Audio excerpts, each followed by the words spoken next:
Hello, hello. Good morning, everyone. Good afternoon, good evening, depending where you're located. My name is Sheila Baker, and we're about to get started. Are we ready to rock and roll? All right, let's do this.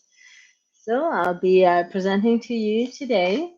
I'm actually from Canada, and it would be great to see where you are. So, please say hi in the chat and tell us where you are located, where you're joining us today, if you haven't already done so. Just a little bit about myself to get started. I've been a teacher for about 130 years now. It's more like 25 years, and I've been enjoying it. All these years, I've taught ESL students from all over the world, every continent, South America, Europe, Africa, Asia, and even some from North America, because some do need help with their English, even if they're native speakers. And I have been doing teacher training for almost a decade now and also loving it. Let's see, we've got some amazing people joining us today from London. Welcome. And from South Africa, Romania, wow, California. Another person from England, Mexico, awesome. Serbia, wow, what a range. Mini United Nations here today. So welcome, thank you for taking time out of your busy schedule, especially on a Saturday. So let's take a look at what we'll be covering today. So, as I mentioned, we'll be focusing on listening, its importance, and the different types of listening, and finally, how to plan an effective lesson plan. So, the first part of the presentation, first part of the webinar will be me presenting, and then the second half will be Q&A. So, we'll give you a chance to answer your questions. So if you have any questions coming up, feel free to ask them, and then I'll do my best to answer them during the second half of the webinar. So why must we practice listening in class? It's one of the receptive skills. So we have productive skills, we produce language, and we have receptive skills like reading, and listening when we receive the information. When we speak and write, we produce the information. So, listening obviously is one of the important communication skills. If you think about college, most of your the skills that you use to actually related to listening to lectures. And we cannot avoid it in everyday life. We listen to people, to the radio, to broadcasts, to YouTube, or just talking to somebody who listen all the time. Or and then students also listen for pleasure. So there are a lot of opportunities. So, what are some of the similarities? Can you think of a similarity between listening and uh, reading? So they're both receptive skills, and we have the information coming at us, sometimes at a fast pace. Reading, you can kind of go back. Listening, we cannot always go back, and that's where some of the challenges come in. And why is it so? Why is it difficult, or why can it be stressful for the students? So we know it's vitally important, but we should not underestimate that it can be stressful and tiring for our students. If you're doing in-class listening, it requires their total concentration. Students miss information, and then they're trying to think of, oh, what was that word? I missed that word, or they don't know it, and then they get stuck, and they forget to listen to the rest of the video or whatever it is that they're listening to, or they might just lose motivation, and that's what we're trying to avoid. We want to keep them motivated so that they do keep focused. and listen until the end of the material that we want them to listen to. Sometimes native speakers tend to talk fast, or they might have an accent. They use connected speech like wanna, instead of want to, I don't know, instead of I don't know. So we don't always clearly pronounce the words or enunciate clearly. We don't always talk like a TV host, right? Newscast on the newscast, and sometimes words just sound different than the way that they're written. So that's why we need to make sure that we help our students as much as possible. And we'll talk more about this, how we can help our students. So let's take a look at the different processes that are involved. So the two ways of processing listening is either top down or bottom up. Well, actually, there's a third way. Sometimes we use them in conjunction. A bit of both, the best of both worlds, so to speak. So we'll talk about these. So top down. What do you think top down processing is? It's when the listener uses context and the background information, the information that's given, and the overall gist to try to build the meaning. So this includes your clear expectations as to what you're about to hear. Usually, we have a reason for listening in real life, whether it's to try to get information or we just listen for pleasure.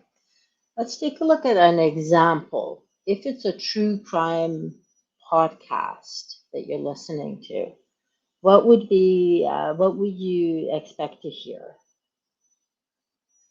There might be a victim, there might be a perpetrator, there might be some gory details, and there could be some kind of mystery involved, police investigation, could be a trial. And having this prior knowledge just makes it easier for students and for us as well to understand, to get ready what we're about to hear. So we kind of have this schemata in the brain, or this template in the brain that helps us to get ready to receive the information, because we kind of know what to expect, what to listen for, and then what we hear ends up being uh, uh, what we hear ends up making more sense to us because we have this expectation. So it's good to get students ready, because this is what I see by student teachers. They just, oh, here's a listening, and they don't really set it up properly. So it always has to be set up properly, and we'll also talk more about this later. Let's talk about bottom up processing. Is when the listener uses the individual sounds and the words to build that meaning. So you kind of look at the details and then you build the bigger picture. So we listen for individual sounds, words, sentences, and then we try to build them up gradually to arrive at the meaning. So it's starting out small and then putting the picture together like a puzzle, the big picture. And some say that this is an inefficient way to process information. And sometimes the issue is that students can get stuck in the small details and they think, oh, if I miss out, they feel like they're going to miss out if they miss a word. But just like with reading, if you don't understand every word in the reading, do you still get the gist of it? Yes, you do. You need to understand at least 80% of reading. And the same with listening, 80% or higher. It doesn't mean you have to understand every single word or all the idioms. it's okay if you miss something, you just move on and then you try to get it later or try to figure it out from the context or just let it go. It's not a big deal as long as they understand the gist of it and some of the details, we are fine. And let's talk about the different types of listening. So there is intensive and extensive, as you see it here. So intensive is when you're trying to catch all the details, like you're trying to catch up on the latest sport results, or you're listening to the outcome of an investigation, who done it, right? You're trying to get everything that's important. Or there's extensive listening, just we just try to get the general understanding. You listen for pleasure.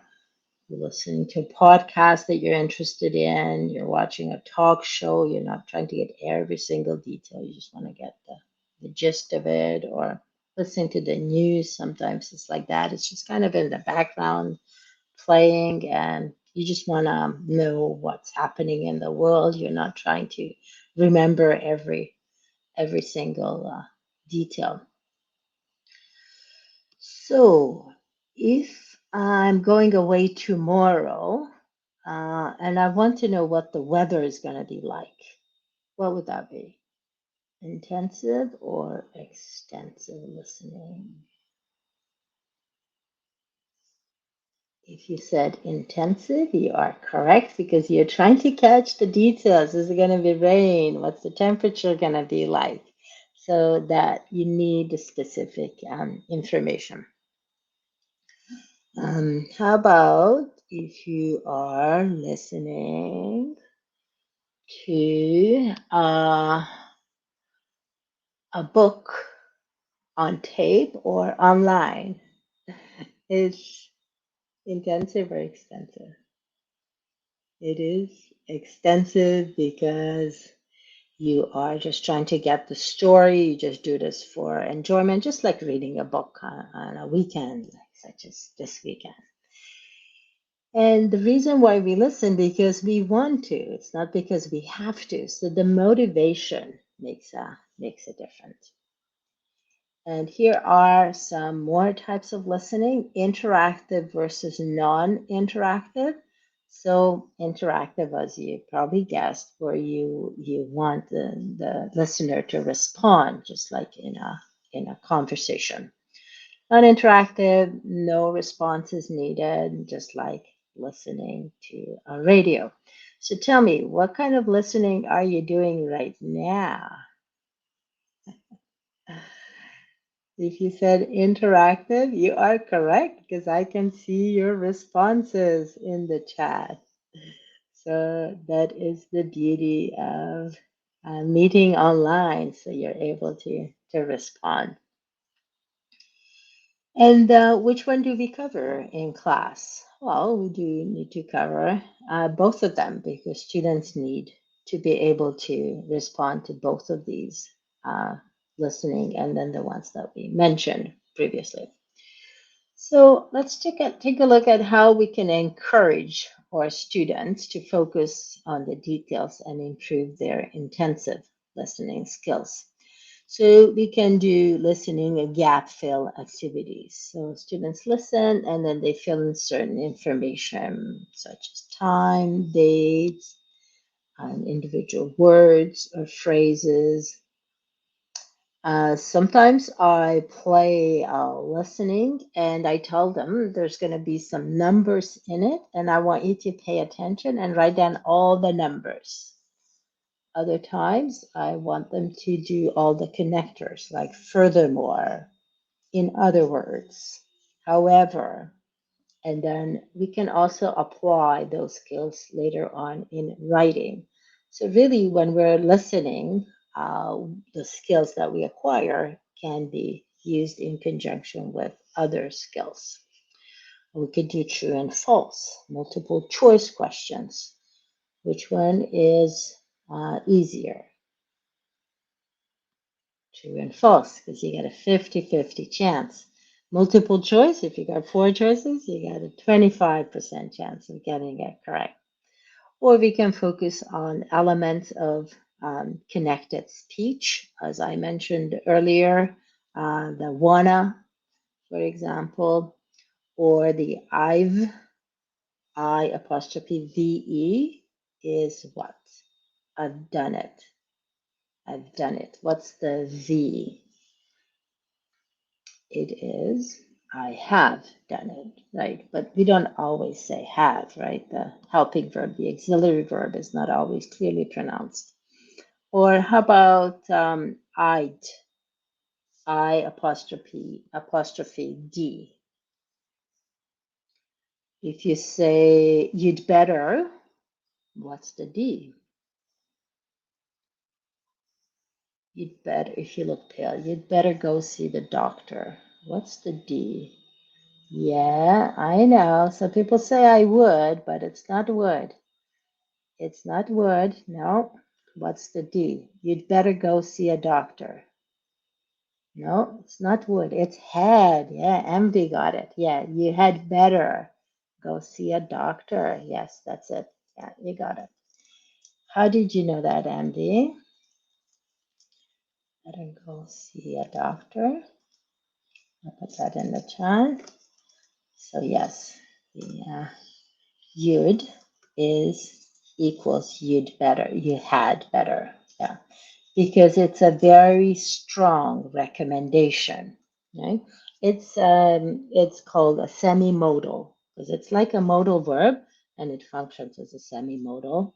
Ah, you remembered it from school. Very nice, very nice. How about I'd like to share a secret with you? What's the D now?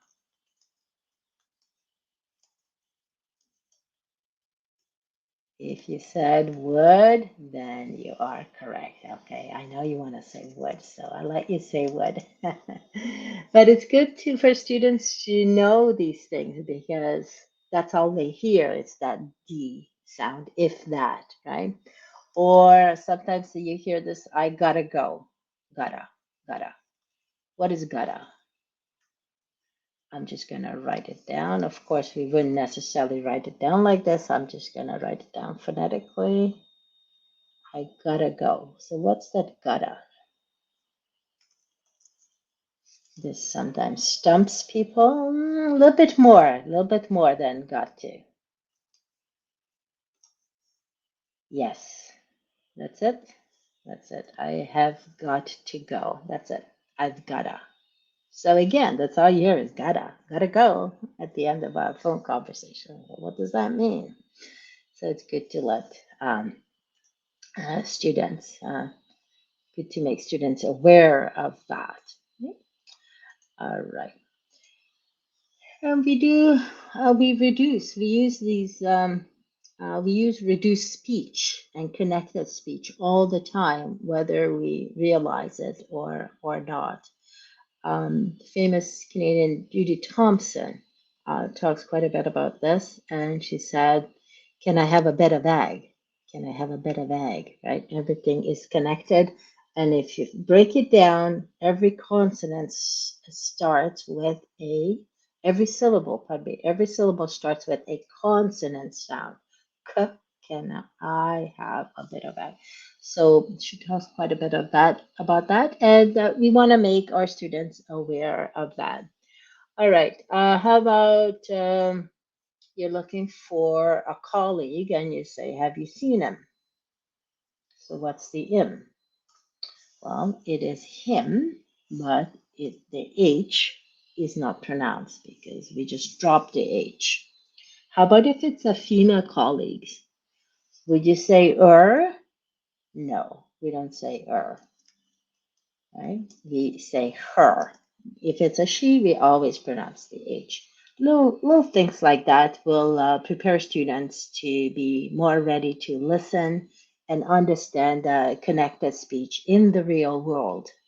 Because as teachers, we tend to slow down for them. But then when they go out in the world, they say, "Teacher, I understand everything you're saying, but when I go out there, I don't understand people." So it's actually good for us to speak at a natural speed and to expose students to the different ways people talk so that they'll be more ready to handle it. All right. And then, of course, you can ask open-ended questions as well, which would be more challenging for students, but it's good to challenge them. So let's see if we can promote extensive listening.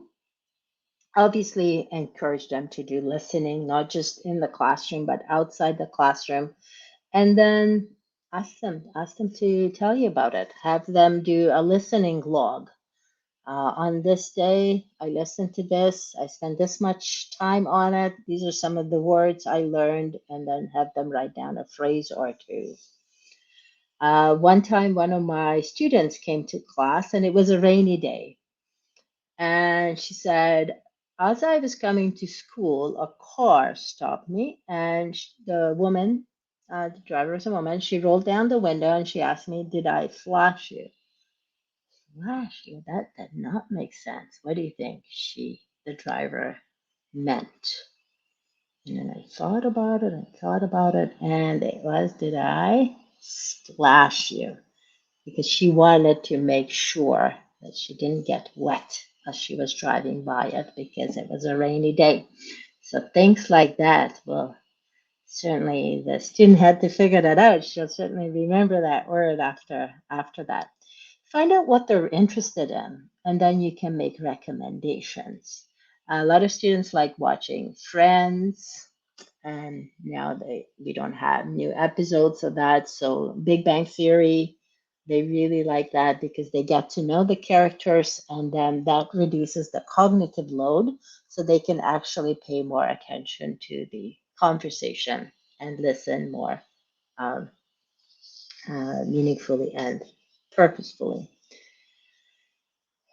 All right, and then Spotify, I mean YouTube. There's just so many opportunities. Audible is another one, and it's good to get students to listen to authentic material. Authentic meaning real world material that is not designed necessarily for ESL class. It's just everyday talk because that will again help students be more competent in and improve their listening skills.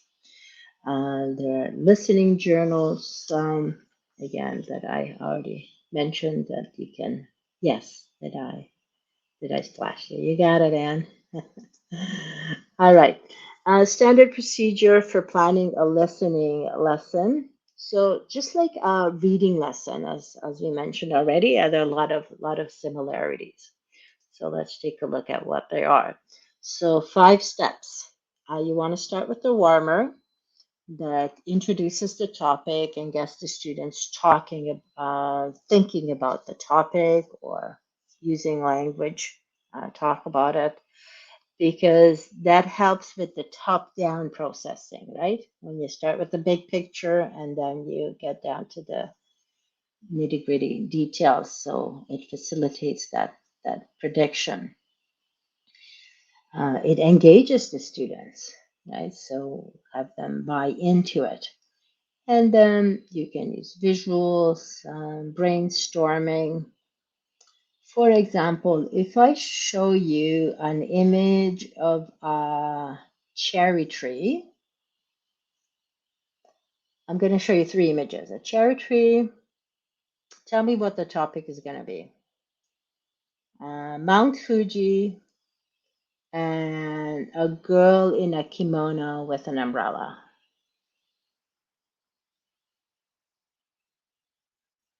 And if you said Japan, you are correct. So right away in your mind, you're already in Japan. You're thinking about sushi. Yes, you got it, Japan. Awesome.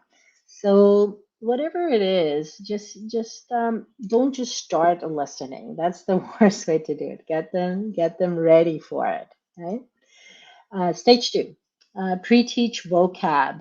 Now, some people say, I want my students to do the vocab later. Yes, you can do that once you get comfortable with this and you want students to do discovery learning. But in the beginning, until you get used to it and the students get comfortable, teach the vocab before the listening. And we want to be careful not to teach words that students already know, because that's going to be boring for them and they're not learning anything. So we have to find vocab items that is just above their current level. So how do we know that? For example, here is, you've heard of vocab kitchen, right? Right? Okay. So let me see if I can share this with you. Okay, I think I can. So I've got, yeah, vocab kitchen here. So I've got a story here that I grabbed from a listening. You might recognize the story. And so I went to Vocab Kitchen Profiler. I copied and pasted the transcript in here. And now I'm going to click on CEFR, so the Common European Framework. And voila, we got the text analyzed, right? So I see once it's green, so it's an A2 level. Most of it is blue, most of it is A1, so beginner, lower beginners. Proudest is orange, and then we get into the B1 level, and B2, gentleman temper is B2. And do we have, oh yeah, straw. Straw is purple. So C1, the lower advanced, and C2, there's only one word, wretched. So what level would this be good for?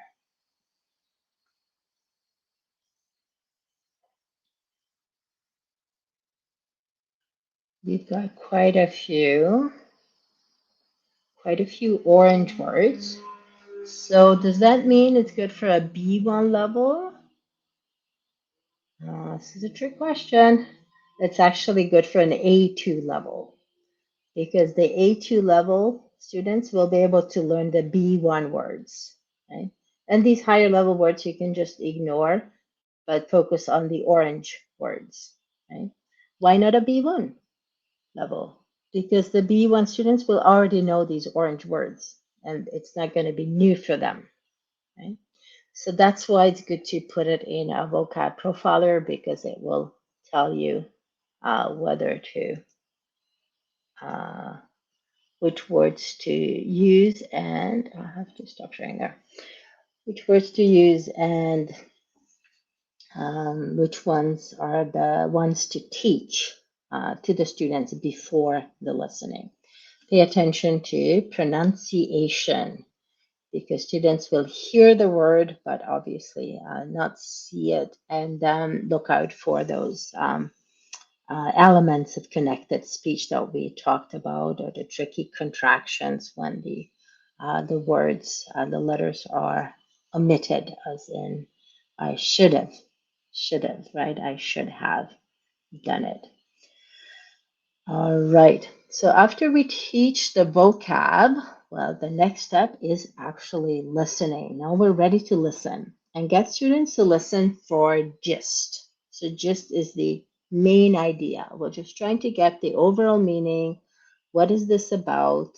Ask one or two questions, get them to see if their predictions were correct that we used in the warm-up activity. So what are we talking about, right? It's just like if you're writing an essay, what would be the title? What are some of the main ideas?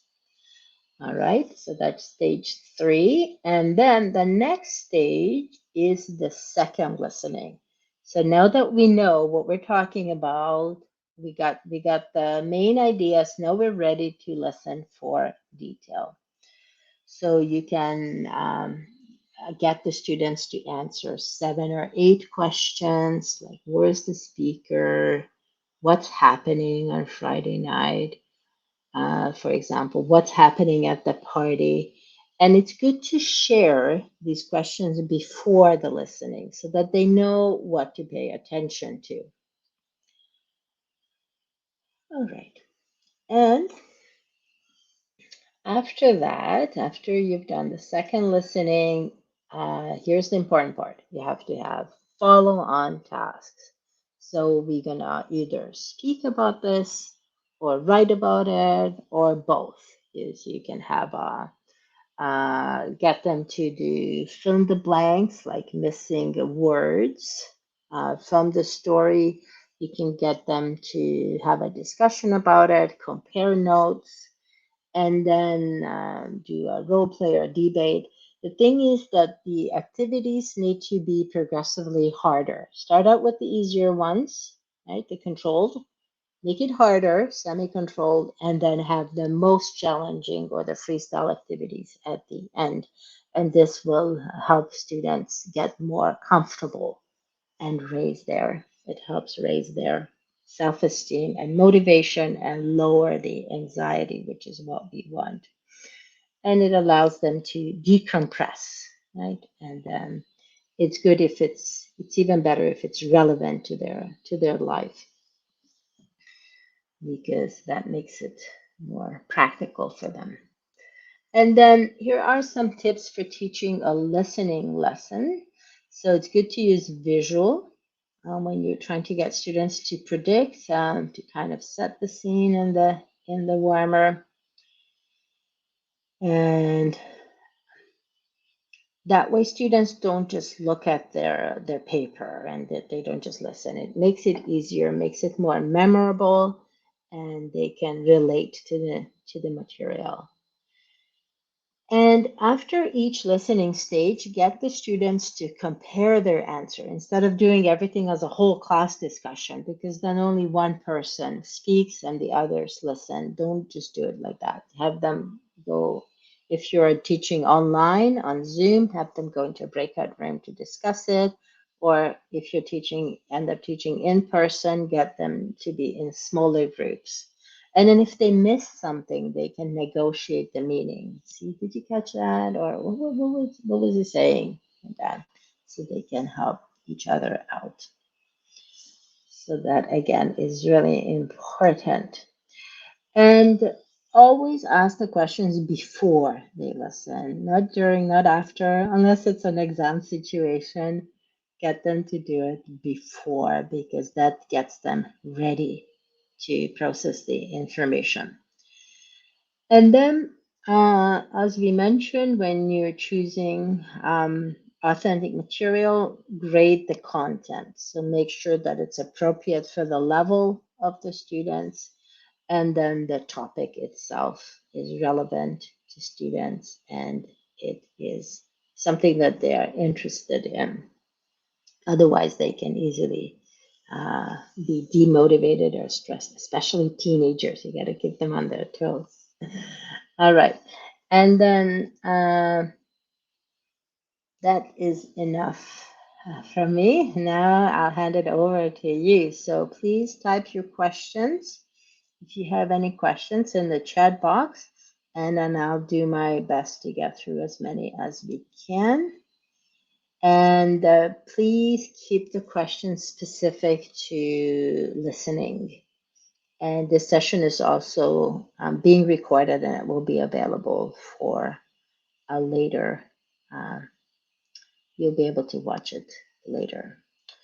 And at the end, I'm also going to ask you to complete a short survey, just 8 quick questions if possible. All right, let's see if you got any questions so far. Let me just look at the notes.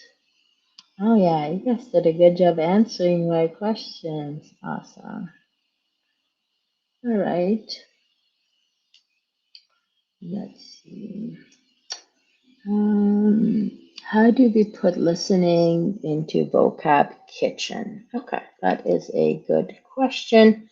Basically, I just went to vocab kitchen profile. I'll put that in the chat for you, and I'll also share it. And then I grabbed the transcript from the listening. Now, let me put this in the chat. Yeah. So here's the link. Oh, I put the text accidentally.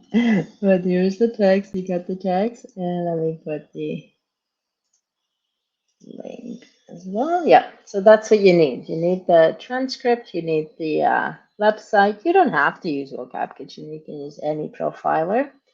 And, oh, why did I put it so many times? I'm sorry.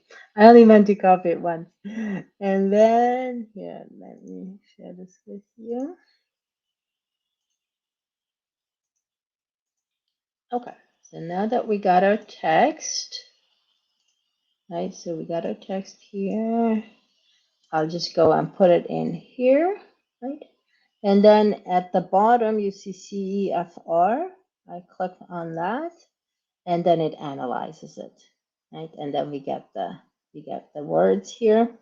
Another thing, you can also get it in a table format if you want. All the A1, the beginning, the words for beginners together, etc.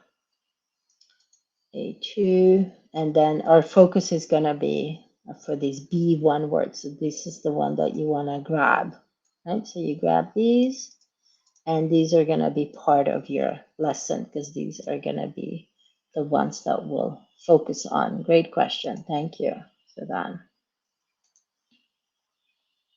Okay, so I just grabbed those, and now we got our words to focus on in the lesson. Yeah. All right. Clara John says, as Clara said, would it be better perhaps to choose to show relevant? Oh, let me stop sharing.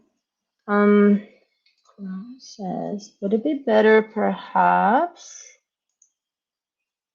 to choose shows relevant to countries that students more, for example, the UK student hoping to study? Well, absolutely, right? I do an assessment at the beginning of the semester and find out what are your goals? Why do you want to improve your English?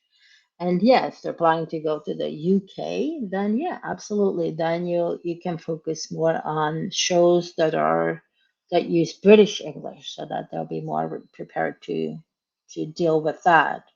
Or if you're planning to go to Australia, New Zealand, again, British English would be better. India, yeah, again, good question.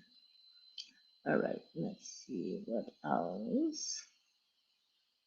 Yeah, you have to have a transcript, or if you don't have a transcript, the books often have them at the end of the textbook. Or if all else fails, you might have to listen to it yourself and then just go through it and then either write it out or pick out the words yourself that you think would be helpful for the students. But again, if you put it in Vocab Kitchen, it will tell you the level of those words.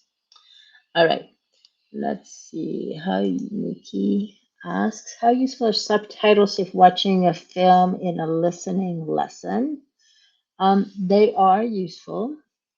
The only caveat is that if you show the subtitles or if students have the subtitles, the closed captioning on all the time, they just end up reading it, right? So it turns into more of a reading activity than listening. So yes, initially it's okay to have the subtitles on, but I encourage my students and my student teachers to eventually turn off the subtitles because then you have to focus on listening, right? And then if you really didn't catch something, especially on YouTube, I mean, it's easy just to rewind and go back. Oh, what was that word? And then turn on the subtitles just for that one word, and then turn it off and continue. It's just you get more out of it that way. Right? So the beginning it's okay, but later on I don't recommend it. Great question. Okay, so this text is best for A2 students, so we should pre-teach the yes. Yeah, what about higher level words if they were yeah, if there's a higher level word like a ceremony, you probably recognize it was Cinderella, like castle or ceremony or something like that. Yes, if it's important, if it's a high level word, yeah, you can still include it. But if it's an A2 level class, focus on the B1 words. Yeah, yeah, great question. Thank you. Let's see. If you don't have a transcript with an author, do you have? Yeah, pretty much. Yeah. Or get the higher level students to do it. Yeah, they might be able to do it as homework, and then it will help the lower level students, right? So that's the alternative if you don't have time to do it. Could we make a case for pre-teaching higher level words, or is it not acceptable to teach words that are higher than the one level, higher than the students' current level? Oh, I'm not sure I understand this question. Could we make a case for pre-teaching higher level words, or is it not accept words that are higher? Yeah, like I said, if it's an A2 class and you got a C1 word and you think it's, oh, I think I need this word. They need to understand this word to understand the story, then yeah, then include it. But that's fine. Yeah. It's good to challenge some of the higher level students too. All right. Any other questions before I share some websites with you that I have used successfully in many classes? So one of these is Randall's ESL Lab. He is English ESL teacher himself. I'll put this in the chat with you and then I will share it with you. And the nice thing about this website, transcript, is that an excerpt from a novel? Yeah, it's the transcript is the words that the characters say. Yeah, that's right.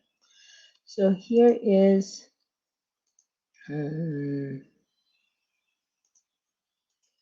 ESL Lab, Randall's ESL Lab. I recommend that you experiment with this website. It's got great listening activities. He himself, Randall, records them often.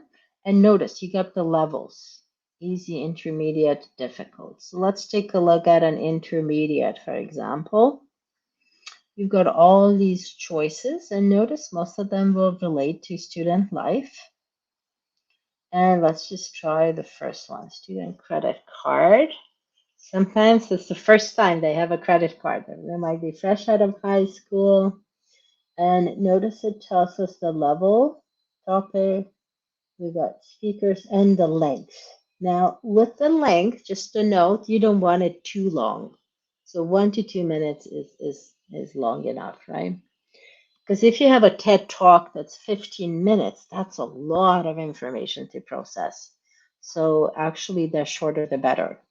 And then we got the pre-listening. So it's all worked out for you. So they look at some websites, and you see we right away zero in on student credit cards. And we'll talk about financial situations. So we already start talking about the topic. Then we got dough, right? Informal for money, money to burn, some idioms, and then the other words that you pick out from using Vocab Kitchen. And then here's the actual listening. I don't know if you can. Hi, sis. I just came over to drop off the DVDs you wanted, and hey, wow. Where did you get all this stuff? I bought it. So what do you think of my new entertainment center? And the widescreen TV? Bought it? And my new DVD player. Here, let me show you my stereo. You can really rock the house with this one. But where did you get the dough to buy all this? You didn't borrow money from mom and dad again. Okay, what did he ask? Where did you get the dough, right? And what is dough? Like you said, money, correct? And the woman got a credit card because, let's see, why? Did you? Of course not. I got it with this. This? Let me see that. Have you been using dad's credit card again? No, silly, it's mine. It's a student credit card. A student credit card? How in the world did you get one of these? I got an application in the mail. Well, why did you get one in the first place? Listen, times are changing, and having a credit card helps you build a credit rating, control spending, and even buy things that you can't pay with cash, like the plane ticket I got recently. What plane ticket? Okay, let's just pause it here. So why? Why did she get a credit card? If you said the first one, wants to build a good credit rating. You are correct. And notice right away, I like this feature that it tells you the answer. The students, that way they don't have to wait to do all the answer all the questions. They get it, and it also gives you the actual script, right? So, and she also mentioned buying things. So this would be a distractor. They're trying to distract you from the correct answer, but don't let them distract you. And then there are further multiple choice questions that the students can answer either individually or in groups. And if you put them in pairs, that will give them the most chance to speak and to listen. And then we got vocab practice. So we got mixed up sentences, for example. So let's see if we can put this together. There's a period at the end for sure. He has a lot of dough to buy stuff with his credit card. And now let's see. Oh, wow. That's great. And let's just restart it. And notice it's not capitalized. So I kind of had to figure this out, that that's the first word. And if I'm stuck, what do I do next? Let's see if there's a hint. Okay. So the next part, it has, right? So that's a nice feature because then it kind of gets the students started and then they can build the rest of the sentence. And another thing we can do here is multiple choice questions, right? So you can do it one at a time or show all questions. What would you say? I can't afford to buy gas because prices are. I guess I'll have to ride my bike more or just walk. So high and mighty, sky high or high on. That on is a little bit weird. Let's go for sky high, and again we get the confirmation. So, and you can look at all the questions at the same time. And let's go back. Now the gap fill is really helpful because this is where they get the individual words, we get the spelling, we get the details, so we can listen to it again. Hi, sis. I just came over to drop off the DVDs you wanted. I just came over. And hey, wow.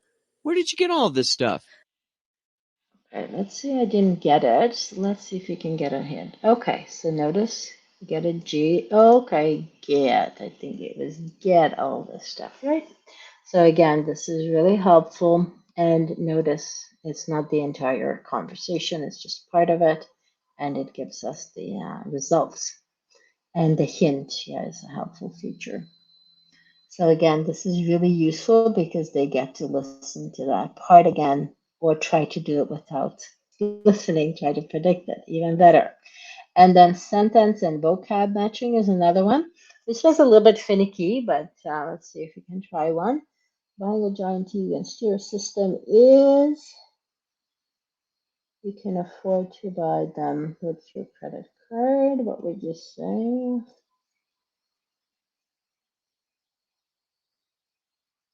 Is it ridiculous? I think so. And notice it doesn't stick. So I have to always play with this for it to stick. Yeah, do like, yeah, finally. And then check. Oh, no. Okay, yeah, because I haven't done them all. Okay, that's fine. And then another reason why I like this website, because it also has follow-on activities further, like post-listening, right? So what are the dangers of having a credit card? So students have a discussion about that. And then there's the scavenger hunt or the online investigation where students find about 2 credit cards. They compare them and either talk about it or write about it. So we can include writing as well, right? So it's not just listening. We got vocab, We got speaking and writing as well, and a little bit of pronunciation. You can also do grammar if you like. All right, so once again, I recommend this website. And there's one more thing I wanted to show you here is the academic listening. Yeah. So for advanced learners, you go to the difficult section. No, oh no, here it is, academic. And notice there's no easy. It's not an intermediate, difficult, or very difficult. And again, it's great material like national parks. And if you go into the lesson, it's similar. The structure of it is similar. So once you get to know the structure, they're all similar. But it's all worked out for you, the entire lesson. Okay, I'm gonna stop sharing. Let me see if you have any questions in the meantime. Okay, it was already answered. Awesome. Okay, you guys are answering the questions. Okay. There's a question, would they be doing this on their own computer in the class? Well, it depends. If you're teaching online, yes, they can do it on their own computer. If you're teaching in a classroom, then you could just play it for them. Or if they all have their own devices and their headset, or you're in a language lab, then they can also do it individually or in small groups. Yeah. So, and try to vary it. Don't do it always the same way. One time do it together as a class. Another time do it in smaller groups. Another time do it in pairs so that they get exposed to the different ways of dealing with information and processing information. All right, another one I'd like to show you is eslvideo.com. Have you heard of that? It's another great site. And the reason I like it because they've got all the questions worked out for you. Let me also share that with you.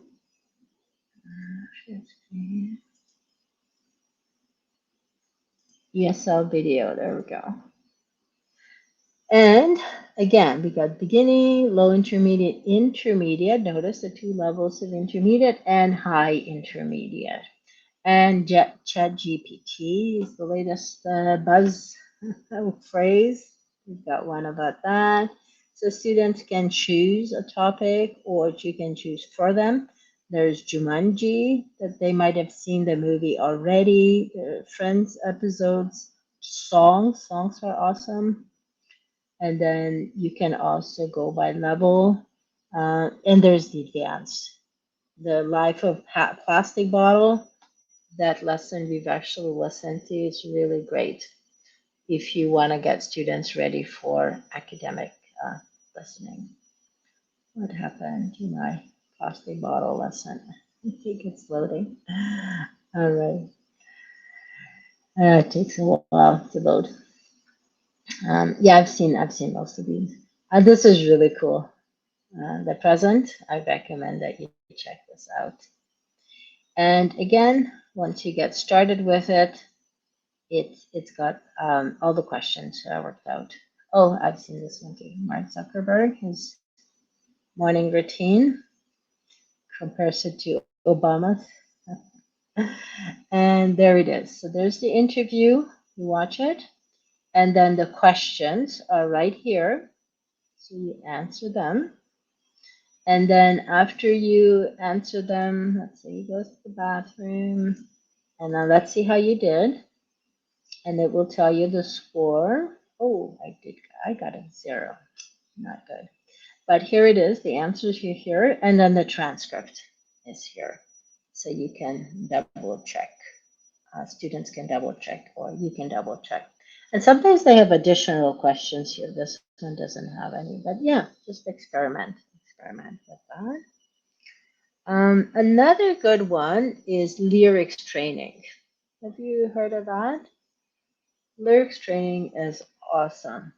They take songs and students just listen, and they have different levels. So I just picked an intermediate level, and I'll show you how it works maybe later. Ed Sheeran, perfect. Right, you know the song probably. So I'll show you how it works.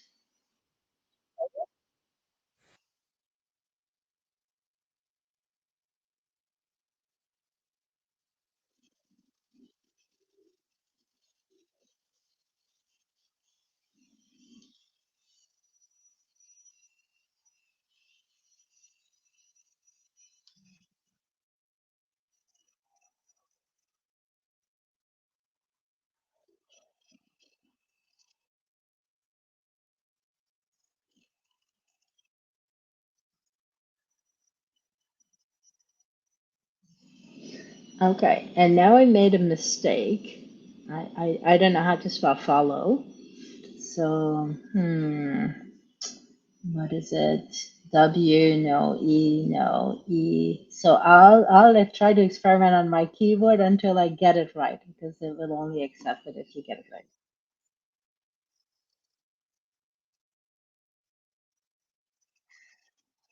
All right, and it automatically pauses and goes back whenever you make a mistake or you do need to go back. So it's pretty intuitive. So again, I'll share this with you. All right. Oh yeah. And I don't want the song selection, so I just want the lyricstraining.com. Yep, here it is. And these are the top lyrics now playing. And again, you can just choose a song that's appropriate for your students. I'll stop sharing. Oh, you couldn't see it? You couldn't see it, Clara? Oh, I'm sorry. Were the rest of you able to see it? Oh, you couldn't see it. I'm sorry. I know what happened. My mistake. Let me try it again. I did not click on the proper screen to share. My apologies. Let me get, yeah, there we go. How about now? Can you see it now? All right. So there it is. And I went to this one. Perfect. The song perfect. And then you can choose beginner, intermediate, advanced, or if you're a really brave expert. But I only tried intermediate to show you and with the students. And here it is again. Maybe later and then play.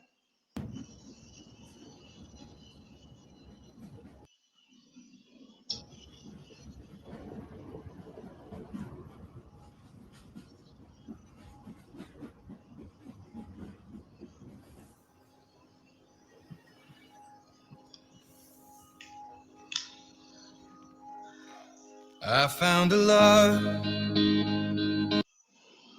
for me.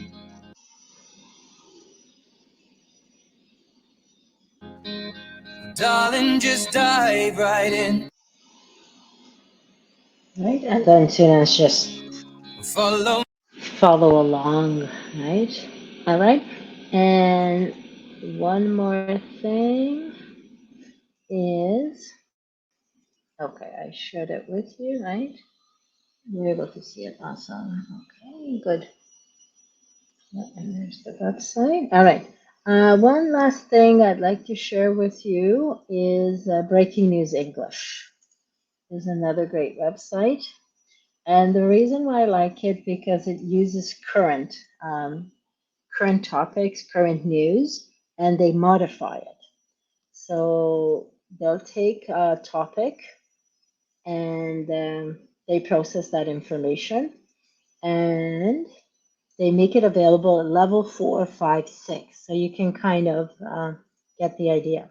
And I picked one about obesity. And this is the last thing I'll share with you.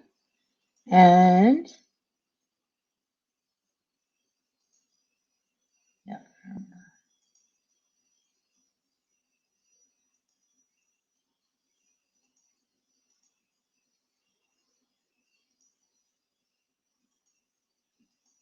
yeah. And notice here We've got slowest, slower, medium, faster, fastest, depending how you want it to play.